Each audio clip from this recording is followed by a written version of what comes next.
when we took the last recess because of this COVID pandemic, you remember we ended up with a it was called the COVID billionaire scandal, Honorable Speaker. How I pray that we shall not recess and we end up with another COVID vaccines billionaires, Honorable Speaker. How I pray that those who enrich themselves, Honorable Speaker, out of this pandemic when other Kenyans were dying, that they shall never find peace, Honorable Speaker. That their families may never find peace if you use this pandemic to enrich yourself, Honorable Speaker.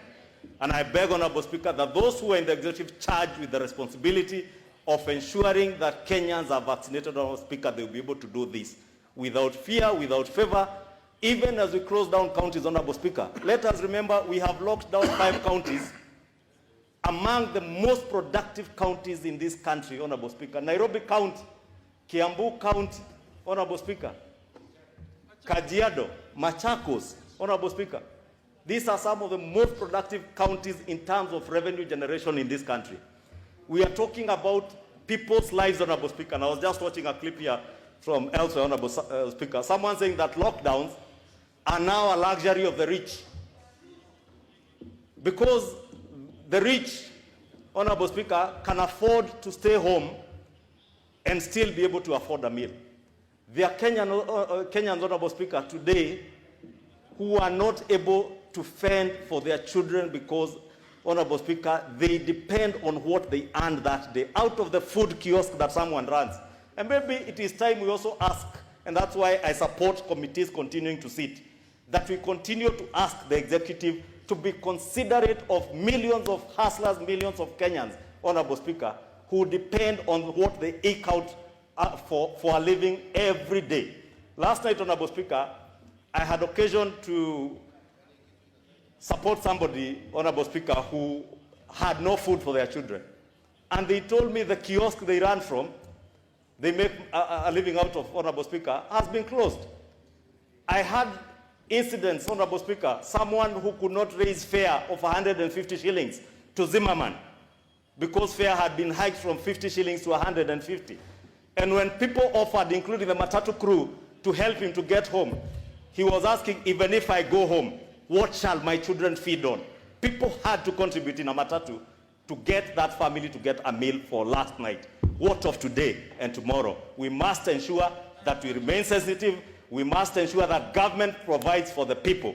Last time we provided funds in the budget, those funds eventually never reached the people, Honorable Speaker, especially on social support for the vulnerable in our slums and the very vulnerable in our society today. I rise to support that motion. Honorable Speaker, I support it for one very basic reason, Honorable Speaker, that this, for me, is a matter of life and death. It's not a question of whether I want to be here, whether I want to be here to represent the people, legislate on their behalf, or even oversight government, Honorable Speaker. Honorable Speaker, as the leader of majority has said, the leader of minority actually, there are a number of our colleagues, Honorable Speaker, without mentioning names, some who are dearly fighting for their lives in hospital, some not in a very good state, Honorable Speaker. We have lost members in this House, in this 12th Parliament, out of this disease, Mr. Speaker. Mr. Speaker, let me disclose, I also have relatives today. My own sister, Honorable Speaker, is battling COVID today in hospital. Honorable Speaker, I had opportunity when we had the last lockdown, and maybe for those who have never been to a COVID ward, you may not understand, Honorable Speaker. I walked into the Nairobi Hospital ICU to visit 2 friends who were battling with COVID then. And unfortunately, both lost their lives, Honorable Speaker.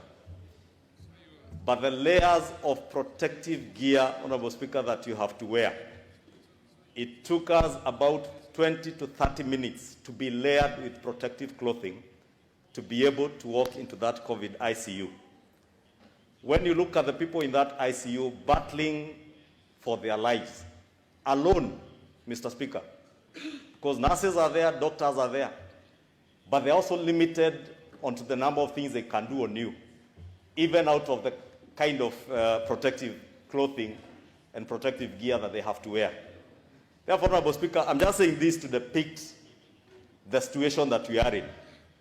That today it might be very easy to say things that may be exciting to ourselves, to our constituents, and even to be seen to be working, Honorable Speaker. But the devastation that this pandemic has caused many people, many families, including our own families, Honorable Speaker, and including this House, Honorable Speaker, our own members who have lost their lives out of this pandemic, I think it's only fair, Honorable Speaker, that we give fair chance to be able to alter our calendar in a way, Honorable Speaker, that we are seen to be supporting the fight against this pandemic. And it is not the first time, Mr. Speaker. We have done it before. We did it earlier. As the Leader of Majority has said, we even went to the extent of limiting who accesses this chamber. I don't know what criteria was being used. It was on first come, first serve, Honorable Speaker, when we had only 60 people who could sit in this chamber and others in the tents. And we did not take all those measures in vain, Honorable Speaker. It helped. And that time, Honorable Speaker, you remember, very few of us could speak in this chamber and talk of names of members of parliament or our own staff in this house and the other house, Honorable Speaker, that we know who had been infected or afflicted by this disease. But today, we are not just talking about people. We are talking about names that we know. We are talking about our own members of staff, Honorable Speaker, who we have lost, members of parliament that we have lost, Honorable Speaker. And therefore, I want to ask, Honorable Speaker, even as we consider this motion, and I hear what the Leader of Majority has said and the Leader of Minority, that in essence what we are doing is bringing forward our recess, our May recess, to April, and allowing our committees to continue sitting, Honorable Speaker. That is good because, Honorable Speaker, we will not again be in a situation where we are not able to articulate issues that concern our people, because we can be able to do this through the committees. Some of the statements, like the one I read today, Honorable Speaker, concerns matters that concern the people of Kikuyu. And during the recess, Honorable Speaker, we also have time to be able to process those things. And Honorable Speaker, I also appreciate that the fact that we are resuming on May 4th, as if we pass this motion, Honorable Speaker, I heard what the Leader of Majority said. May 4th, Honorable Speaker, we may not have a lot to worry regarding the processing of the budget estimates, Honorable Speaker. Remember that long recess is usually a working recess where committees retreat to work on the budget estimates. And I'm certain, following the motions that after this, the procedural motions, we'll be able to receive the annual estimates during this short recess or long recess, and they'll be able to be processed even when we are back or even when we are away, Honorable Speaker. And therefore, really, a lot of the work that we were bound to do between now and June at the time of processing the budget, Honorable Speaker, we could still be able to do that. Therefore, Honorable Speaker, I really want to beg members in this House, Honorable Speaker, to support this motion, but also, Honorable Speaker, to point out what the Leader of Minority has said, that there are those in the executive, Honorable Speaker, who may feel or who may think that they can in any way interfere with the calendar of this House, Honorable Speaker. And I want to beg, Honorable Speaker, because there are cabinet secretaries, Honorable Speaker, that you had given directions last week, since the committees are meeting, Honorable Speaker, I want to ask that in your capacity of the chair of the Parliamentary Service Commission, you allow some of these committees, especially the Committee on Internal Security, if they have to buy commercial Zoom meetings, Honorable Speaker, for us to be able to take to account the Cabinet Secretary for Interior and his PS, Honorable Speaker, that the meeting be a commercial meeting that is open to as many of us as possible, Honorable Speaker, so that nobody is deluded in the executive that you can interfere with the calendar of Parliament to run away from accountability to the Kenyan people. Members who ask questions to the Ministry of Interior do not ask for themselves. They ask on behalf of the people they represent. And cabinet secretaries must appear before the committees. In fact, Honorable Speaker, I would beg that you do give direction on the appearance, even in the online meetings that we will have in committees, that cabinet secretaries, their principal secretaries must appear and be taken to account by the people, Mr. Speaker. Finally, Honorable